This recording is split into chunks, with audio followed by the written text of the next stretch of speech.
Karimnagar, Adilabad, Nizamabad, Medak teachers MLC ఎన్నికల్లో మల్క కొమరయ్యకు మొదటి ప్రాధాన్యత ఓటు వేద్దాం, గెలిపిద్దాం. మీకోసం, మీ సమస్యల కోసం మీ తరఫున గళమెత్తుతాడు, ప్రభుత్వంతో కొట్లాడతాడు.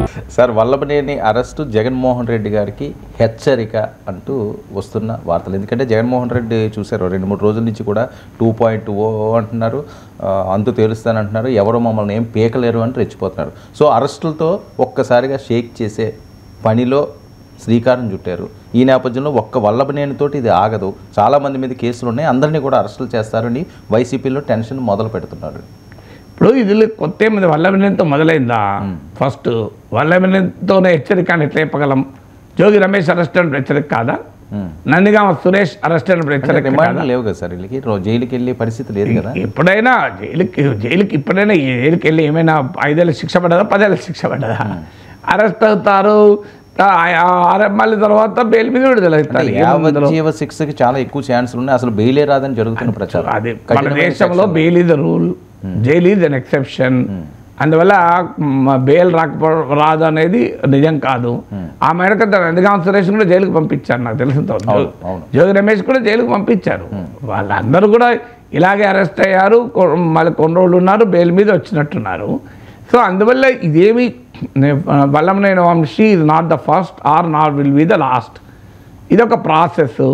ఈ ప్రాసెస్ జగన్ ఊహించలేదా? మీరు ఓడిపోయిన మరుక్షణం జగన్మోహన్ రెడ్డి స్పందన చూడండి, కష్టకాలం మొదలైంది, కష్టాలు నాకేమీ కొత్త కాదు అన్నాడా లేదా? అంటే ఆ రోజే అన్నాడు ఇది. ఇప్పుడు Newton's 3rd law of motion ఉంది, to every action there is an equal and opposite reaction. రాజకీయాల్లో ఇది 4th law. For every action there is not equal, there is more reaction, more and opposite more reaction. మన చిన్నప్పుడు పల్లెటూరులో దొరికిన పాలు ఇప్పుడు సిటీలో దొరకటం లేదు. మా ఇంట్లో దీని గురించి మాట్లాడుకుంటున్నప్పుడు కంట్రీ డిలైట్ గురించి తెలిసి ఉన్నత ప్రమాణాలు ఉన్న ల్యాబ్స్ లో టెస్ట్ చేయించి రోజు రిపోర్ట్స్ ని యాప్ లో అప్డేట్ చేస్తారు. వాళ్ళ విధానాలు చూసి సంతృప్తి చెంది ఇలా రికమెండ్ చేస్తున్నాను. ఇప్పుడే కంట్రీ డిలైట్ యాప్ ని డౌన్లోడ్ చేసుకోండి. Download the country delight app now.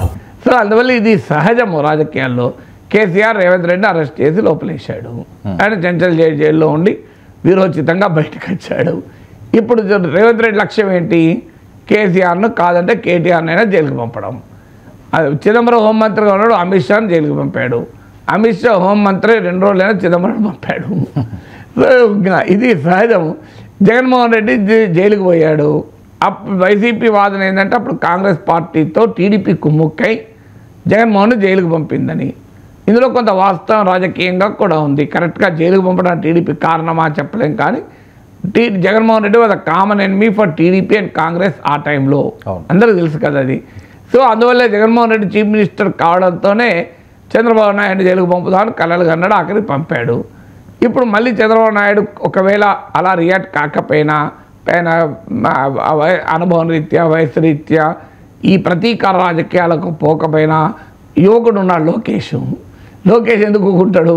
So Lokesh లక్ష్యం జగన్ జైలుకు పంపడమే. రెడ్ బుక్ అమలు పరుస్తున్నారా? ఇప్పుడు రెడ్ బుక్ అంటావా, దాన్ని ఏ బుక్ అంటావా, ఒకటి మాత్రం నిజం, జగన్ ఏదో ఒక బుక్తో చంద్రబాబు నాయుడు జైలుకు పంపితే లోకేష్ ఆయన బుక్తో పంపుతాడు. ఇప్పుడు అందుకే అంటున్నా, చంద్రబాబు బుక్ లేకపోయినా ఈ ప్రతీకార రాజకీయం, ఎందుకంటే ఈ has grown beyond that emotions. Chandrababu Naidu చాలా సీనియర్ రాజకీయ నాయకుడు కనుక. రాజశేఖర రెడ్డి ముఖ్యమంత్రి అయిన తర్వాత చాలా మార్పు వచ్చిందని అందరూ చెప్తారు కదా. తన ప్రత్యర్థులను రాజశేఖర రెడ్డి చెప్పాడు, నా తండ్రిని చంపిన వాళ్ళు బహిరంగంగా తిరుగుతున్నా, నేనేమీ అనడం లేదు అని. సో అందువల్ల రాజశేఖర రెడ్డి ఒక రిబెల్ లీడర్గా రాజకీయాల్లో ఉండి చీఫ్ మినిస్టర్ అయ్యాక ఈ షోన్ మెచ్యూరిటీ వీటన్నిటికీ అతీతంగా ఉన్నాడని. అందువల్ల Chandrababu Naidu is matured politician. ఆయన చాలా సీనియర్ రాజకీయవేత్త కనుక తన సమయాన్ని ఈ కక్షలు, ఈ ప్రతీకారాల్లో వేస్ట్ చేసుకునే స్వభావం ఉన్నవాడు కాదు. అందువల్ల ఆయనకు కాకపోయినా బట్ లోకేష్ యంగ్ పర్సన్ కదా. సో లోకేష్ ఎందుకు ఊరుకుంటాడు? సో అందువల్ల జగన్మోహన్ రెడ్డి 5 ఏళ్ల పాటు టీడీపీతో ఎలా వ్యవహరించాడో అలాగే కాదంటే అంతకన్నా ఎక్కువ వైసీపీతో టీడీపీ వ్యవహరిస్తుంది. దానికి జగన్మోహన్ రెడ్డి ఆన్సర్ ఏంటంటే మళ్ళీ మనం వస్తాం, మనం కూడా అట్లా చేస్తాం. సో అందుకే 2.0 గురించి మాట్లాడుతున్నాడు. సో ఇదొక సర్కిల్, విషయస్ సర్కిల్. ఇప్పుడు మనకు యూట్యూబ్లో లైవ్లు పెడతారు చూడు, అట్లా లూప్లో తిరుగుతుంటుంది.